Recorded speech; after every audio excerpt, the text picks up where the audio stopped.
জনাইছোঁ জুবিনৰ বিষয়ে আহিব খুজিছোঁ বহু সময়ত ব্যক্তিগত কথা কোৱা উচিত নহয় আৰু ব্যক্তিগত কথা কোৱাৰ পৰিবেশো নাথাকে যোৱা 6টা বছৰ আগতে এদিন মই কৈছিলোঁ যে জুবিনৰ বিপথে পৰিচালিত কৰাত তেওঁৰ আশে-পাশে লাগি থকা মানুহখিনি জড়িত হৈ আছে 6 বছৰ আগতে মই কি কৈছিলোঁ হি এতিয়াও সংবাদ মাধ্যমত বৰ্তমান সামাজিক মাধ্যমতো তাৰ উপস্থিতি আছে সেয়েহে মোৰ গোটেই ঘটনাৰ সম্পৰ্কত মোৰ মতামত বা স্পষ্ট ভাৱ আজি নহয় 6 বছৰ আগতে মই ৰাইজৰ ওচৰত বা ৰাইজক মই জনাইছিলোঁ জুবিন আমাৰ জাতীয় সম্পদ জ্যোতিপ্ৰসাদ আগৰৱালা বিষ্ণুপ্ৰসাদ ৰাভা আৰু ভূপেন হাজৰিকাৰ সমকক্ষ বুলি জুবিন গাৰ্গক অভিহিত কৰি মই জুবিনৰ সন্মুখত দিয়া এটি ভাষণো সামাজিক মাধ্যমত উপলব্ধ হৈ আছে জুবিনৰ প্ৰতি মোৰ এক ব্যক্তিগত অভূতপূৰ্ব কৃতজ্ঞতাও আছিল মোৰ দেউতা প্ৰয়াত কৈলাশনাথ শৰ্মাৰ গীতৰ সংকলন জুবিনে অতি মৰমেৰে ৰুণজুন নামৰ কেছেটটোৰ জৰিয়তে বাণীবদ্ধ আৰু ভিডিঅ' কৰি মোক উপহাৰ দিছিলে আৰু সেই গানকেইটাই যথেষ্ট সমাদৰ লাভ কৰিছিল এজন পুত্ৰ হিচাপে তাতকৈ গৌৰৱৰ কথা একোৱেই নাছিল আৰু সেয়েহে জুবিনে য'তেই যেনেকে কৰবাত আমি যদি কেতিয়াবা জুবিনৰ যাত্ৰাৰ সংগী হ'বলৈ সুবিধা পাইছিলোঁ তাক কেতিয়াও মই হাতৰ পৰা ওলাই যাব দিয়া নাছিলোঁ আজি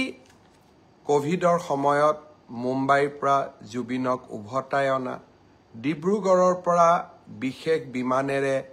নতুন দিল্লীত গ্ৰীণ কৰিডৰ বনাই জুবিনৰ চিকিৎসাৰ ব্যৱস্থা কৰা জীৱনৰ কেইবাটাও গুৰুত্বপূৰ্ণ অধ্যায়ৰ মই সাক্ষী হৈ থকাৰ সুযোগ পাইছিলোঁ মোৰ একো কন্ট্ৰিবিউশন নাছিলে কিন্তু মই সাক্ষী হৈ থাকিব পাৰিছিলোঁ সেয়েহে কোনো এজন জুবিন অনুৰাগীতকৈ মই নিজকে কম অনুৰাগী বুলি নাভাবো আৰু বেছি বুলিও নাভাবো কাৰণ আমি সকলোৱে জুবিনক ভাল পোৱাৰ অধিকাৰ আছে আৰু অধিকাৰ থাকিব জুবিনক আমি গীত মাত আৰু সংস্কৃতিৰ মাজেৰে আমি সকলো গৌৰৱী অসমীয়াই আমি জীয়াই ৰাখিম জুবিনৰ ঘটনাৰ ন্যায় লাগে ৰাইজৰ দৃষ্টিত আৰু বিভিন্ন পুলিচৰ হাতত অহা নথি পত্ৰৰ দৃষ্টিভংগীৰ পৰা শ্যামকানু মহন্ত সিদ্ধাৰ্থ শৰ্মা আৰু কেইবাজনকো আমি বহুত কথা সুধিব লাগিব আইনে আইনৰ ৰাস্তা ল'ব মই আজিৰ এই ফেচবুক লাইভৰ জৰিয়তে শ্যামকানু মহন্ত আৰু সিদ্ধাৰ্থ শৰ্মাক ক'ব বিচাৰো যে আপোনালোকে জনতাৰ ধৈৰ্যৰ সৈতে খেলিবৰ বাবে চেষ্টা নকৰিব 6 অক্টোবৰ তাৰিখে আমি আপোনালোকক অসমত বিচাৰিছো পূজাৰ কেইটামান দিনৰ বাবে আমি আপোনালোকক বিচৰা নাই যে দশমীলৈকে আপোনালোক আহক দশমীৰ পিছতে 6 অক্টোবৰত আমি আপোনালোকক CIDৰ কাৰ্যালয়ত বিচাৰিছো আৰু আপোনালোকে ফেচবুক লাইভ কৰি বা একোখন পত্ৰ লিখি জনতা আৰু আইনৰ পৰা হাৰিব আপোনালোকে নোৱাৰিব আপোনালোকে যদি সঁচাকৈ আপোনালোক নিৰ্দোষী সাহসেৰে আহক CIDৰ কাৰ্যালয়লৈ আহক আপোনালোকে নিজৰ কথা কওক আৰু যদি আপোনালোকে কথা ক'ব CIDক নোখোজে আদালতৰ ওচৰত গৈ কওক কিন্তু ৰাইজৰ ক্ষোভৰ সৈতে যি ক্ষোভ এতিয়া অগণিত পৰিণত হৈছে ক্ষোভৰ সৈতে আপোনালোকে খেলা নকৰিব মই অসমৰ মুখ্যমন্ত্ৰী হিচাপে আপোনালোকক স্পষ্ট সকিয়নি দিব খুজিছো যে অহা 6 অক্টোবৰৰ তাৰিখৰ দিনা আপোনালোকে নিশ্চিতভাৱে গুৱাহাটীলৈ আহি আপোনালোকে আপোনালোকৰ মন্তব্য আপোনালোকৰ বক্তব্য আগবঢ়াওক আইনে আইনৰ মাজেৰে গতি কৰিব আৰু এটা কথা মই সকলোকে স্পষ্ট কৰি দিব খুজিছো কোভিডৰ সময়তো মই অসমবাসী জনসাধাৰণক এৰা নাছিলো বানপানীৰ সময়তো মই অসমবাসী জনগণক এৰা নাছিলো আৰু জীৱনত এটা দিন আহিছিল যে পিপি কিট পিন্ধিও কোভিডৰ আইচিউৰ ভিতৰত গৈ জনতাক সেৱা কৰাৰ চেষ্টা কৰিছিলো আৰু আজি যেতিয়া অসমৰ জনতাই জুবিনক ন্যায় দিয়াৰ বাবে আন্দোলন কৰিছে তাৰ পৰা মই পৃথক নহয় আৰু সেই কাম মই কৰিবই লাগিব আৰু সেই কাৰণে মই আজি পুনৰ এবাৰ প্ৰতিশ্ৰুতি দিছো যে জুবিনৰ ঘটনাৰ সৈতে জড়িত সকলো কেইগৰাকী ব্যক্তিক আইনৰ সন্মুখলৈ অনাৰ দায়িত্ব অসমৰ মুখ্যমন্ত্ৰী হিচাপে মোৰ আৰু সেই দায়িত্ব মই কৰ্তব্য নিষ্ঠাৰে সৈতে পালন কৰিম দায়বদ্ধতাৰে সৈতে মই পালন কৰিম আগতেও বহু এনেকুৱা ঘটনা হৈছে আসামী কেতিয়াবা দুটা দিন পলাই থাকে কিন্তু আইনৰ হাত বহু দীঘল আইনৰ ধৈৰ্য আছে আৰু আইনে কেনেকৈ আগবাঢ়িব লাগে তাৰ বিষয়ে আইনে জানে আৰু আইনে কাকো ৰেহাই নিদিয়ে অসম পুলিচে বিভিন্ন সময়ত প্ৰমাণ কৰিছে শিশুৰ বলাৎকাৰৰ ঘটনাৰ পৰা গড় হত্যাৰ আসামীলৈকে অসম পুলিচে ইতিমধ্যে প্ৰমাণ কৰিছে যে অসম পুলিচে সময়ত কিমান শক্তিশালী ভূমিকা ল'ব পাৰে আৰু সেই কাৰণে কাৰোবাৰ মনত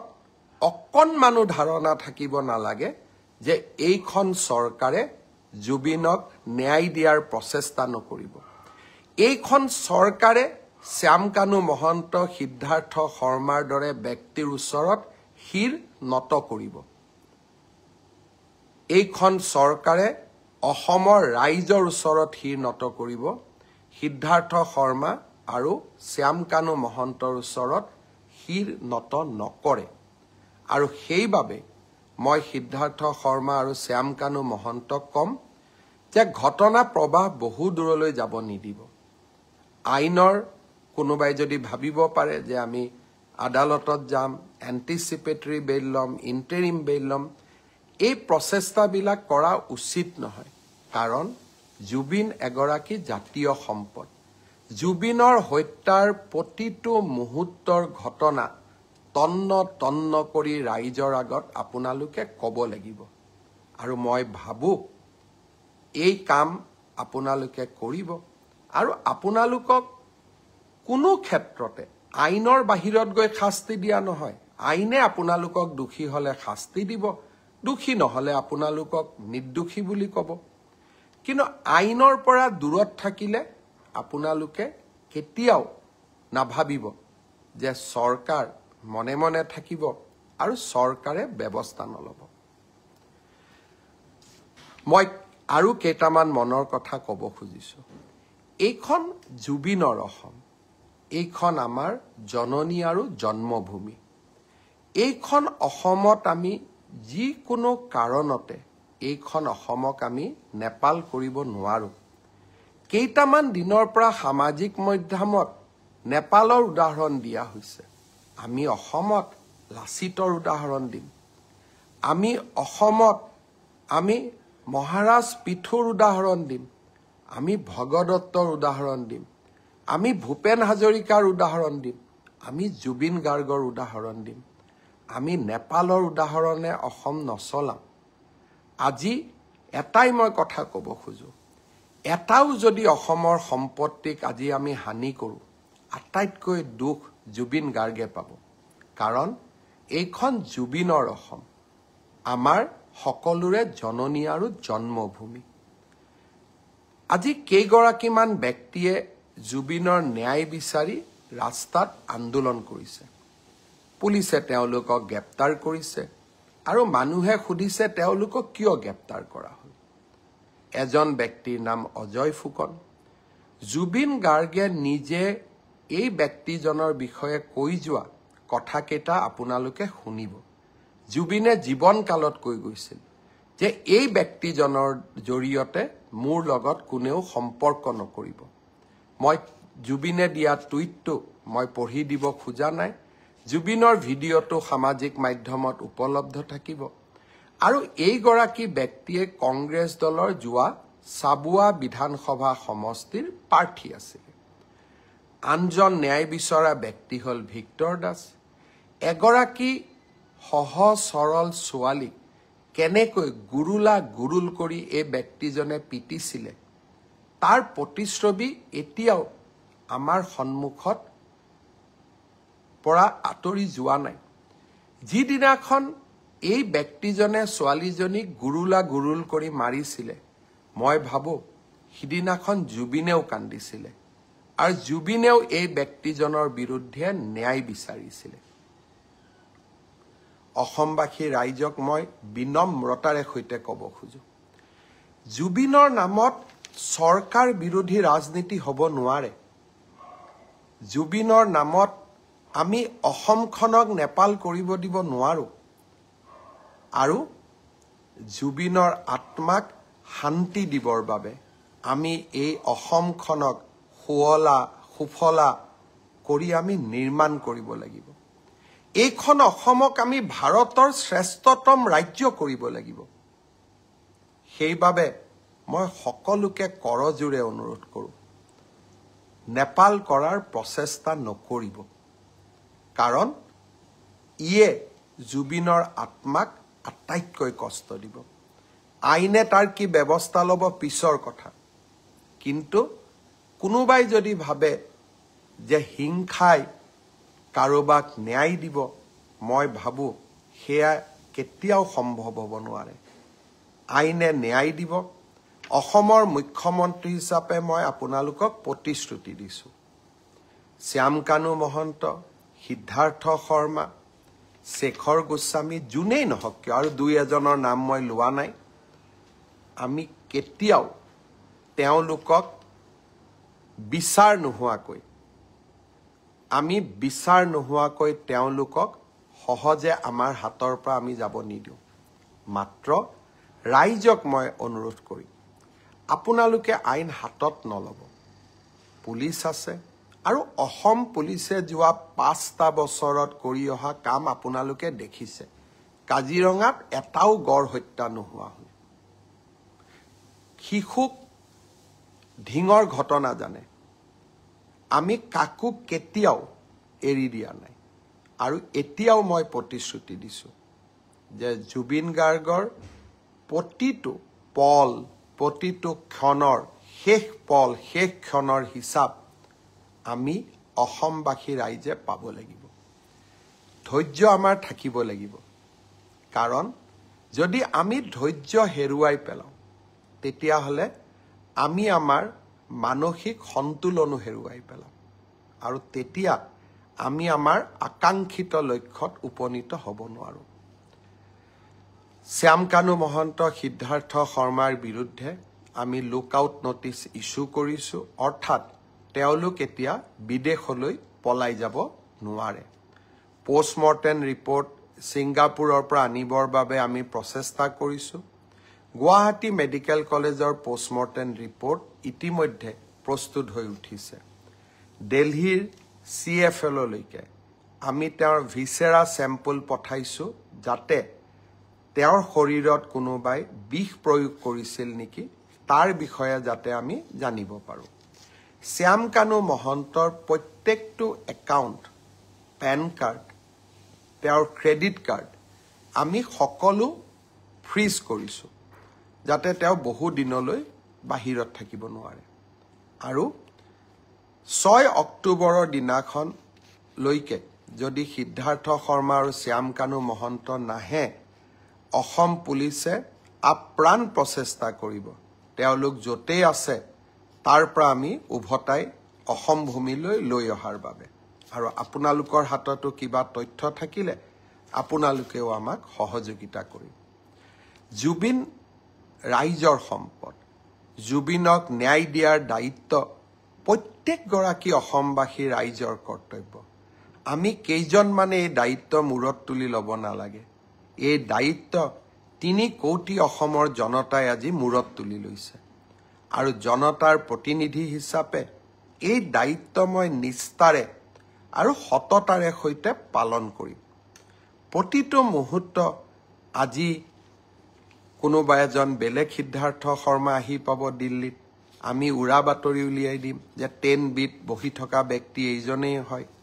দুটা আৰু এটা উৰা বাতৰি উলিয়াই দিম, শ্যামকানু মহন্ত গুৱাহাটীতেই বহি আছে। মই ভাবো উৰা বাতৰি আমাৰ মনবোৰ অশান্ত কৰিব। এখন জুবিনৰ হকে কাম কৰা, নিষ্ঠাৰে কাম কৰিব বিচৰা চৰকাৰ আৰু অসমৰ মুখ্যমন্ত্ৰী আপোনালোকৰ লগত আছে। যিদিনাখন মই বিফল হ'ম সিদিনাখন আপোনালোকে মোক শাস্তি দিব। কিছুমানে কৈছে যে 26ত ভোট নিদিওঁ। সি স্পষ্ট কথা, আমি যদি জুবিনক ন্যায় দিব নোৱাৰো আমাক আপোনালোকে কিয় ভোট দিব? নিদিয়াটো স্বাভাৱিক আৰু তাক আমি মানিও ল'ব লাগিব। সেইবাবে ৰাইজক মই আকৌ এবাৰ আন্তৰিকতাৰে সৈতে জনাব খুজিছো যে মই মোৰ লক্ষ্যত অটল হৈ আছো আৰু এই লক্ষ্যত অটল হৈ থাকিয়ে মই কাম কৰি যাম। আজিৰ পৰা 10-12 বছৰ আগতে শ্যামকানু মহন্তৰ লগত কেতিয়াবা উঠা ফটো এখন সামাজিক মাধ্যমত দিব। ঠিক তেনেকে অখিল গগৈও শ্যামকানু মহন্তৰ লগত ফটো উঠিছিলে। কাৰণ আমি সামাজিক ব্যক্তি। আজি ৰাতিপুৱাও 50-60 গৰাকী মানুহৰ লগত মই ফটো উঠি আহিছো। কোন কি মইতো নাজানো, কিন্তু এজন সামাজিক ব্যক্তি হিচাপে জীৱনৰ বিভিন্ন মুহূৰ্তত বিভিন্ন সময়ত কাৰোবাক আমি লগ পাওঁ, কিন্তু অপৰাধীক সহায় কৰা সি অসমৰ মুখ্যমন্ত্ৰীৰ দায়িত্ব হ'ব নোৱাৰে। ব্যক্তিগত সম্পৰ্কৰ ওপৰত গৈ আমি জুবিনক ন্যায় দিবই লাগিব, সমাজক আমি সন্তুষ্টি কৰিবই লাগিব আৰু এয়া মোৰ দায়িত্ব আৰু কৰ্তব্য। মই মাত্ৰ এটাই অনুৰোধ কৰিম, অসমক নেপাল বনাম বুলি নকব। বহু কষ্ট কৰি আমি সকলোৱে এইখন অসমলৈ এটা নতুন গতি উভতাই আনিছো। সেমি কণ্ডাক্টৰৰ পৰা বাঁহেৰে বনোৱা ইথানল, নামৰূপৰ সাৰ কাৰখানাৰ পৰা নুমলীগড়ৰ শোধানাগাৰ আৰু এইখন অসমত IIT, IIM, national forensic science university. মোৰ অসম আজি বিকাশৰ অনন্য যাত্ৰালৈ আগবাঢ়ি গৈছে। 1.5 লাখ যুৱক যুৱতীয়ে চৰকাৰী চাকৰি পাইছে এটকাকৈ ঘোষ নিদিয়াকৈ। এইখন অসমক আমি নেপাল বনাম, এইখন অসমক আমি লণ্ডভণ্ড কৰিম। মোৰ মনে নামানে, মোৰ প্ৰাণে নামানে। অসমৰ যুৱ শক্তিয়ে এইখন অসমক আগুৱাই লৈ যাব। এইখন জুবিনৰ অসম, এইখন ভূপেন হাজৰিকাৰ অসম, এইখন জ্যোতি বিষ্ণুৰ অসম আৰু এইখন অসমক আমি মহাশক্তি কৰিব লাগিব। জুবিনৰ ঘটনাৰ নিৰপেক্ষ তদন্ত কৰিবৰ বাবে যোৱাকালি মই গুৱাহাটী উচ্চ ন্যায়ালয়ৰ মুখ্য ন্যায়াধীশক এখন চিঠি লিখিছোঁ যে এজন চিটিং জাজেৰে আপুনি এখন জুডিচিয়েল কমিশ্যনো গঠন কৰি দিয়ক। যদি পুলিচৰ তদন্তত কিবা ভুল থাকে জুডিচিয়েল কমিশ্যনখনে যাতে আমাক তন্নকৈ চাই থাকিব পাৰে। অৰ্থাৎ আমি ট্ৰান্সপাৰেন্সি আৰু স্বচ্ছতাৰ মাজেৰে এই তদন্তক আমি আগবঢ়াই লৈ যাব বিচাৰোঁ। অসমৰ ৰাইজক মই আৰু এটা প্ৰতিশ্ৰুতি দি থৈছোঁ। যিদিনাখনে আমি অনুভৱ কৰিম যে অসম পুলিচে জুবিনক ন্যায় দিব নোৱাৰে, সিদিনাখনে এই গোচৰ আমি CBI লৈকে পঠাই দিম। আজি ৰাতিপুৱা মই কেন্দ্ৰীয় গৃহমন্ত্ৰী ডাঙৰীয়াক জনাইছোঁ যে প্ৰয়োজন হ'লে এই গোচৰ মই CBI লৈকে পঠাম। আশা কৰোঁ মোৰ ব্যক্তিগত অনুভূতি আৰু প্ৰতিবদ্ধতা আপোনালোকে সকলোৱে বুজি পাব আৰু সকলোৱে এই জটিল সময়ত আমাক সহযোগিতা কৰিব। মোৰ জননী জন্মভূমি মোৰ অসম আৰু এইখন অসমক আমি কেতিয়াও নেপাল নকৰোঁ। এইখন অসম সদায় বিকাশৰ গতিৰে আগবাঢ়িব। আৰু যিসকলে অসমখনক নেপাল কৰিব খুজিব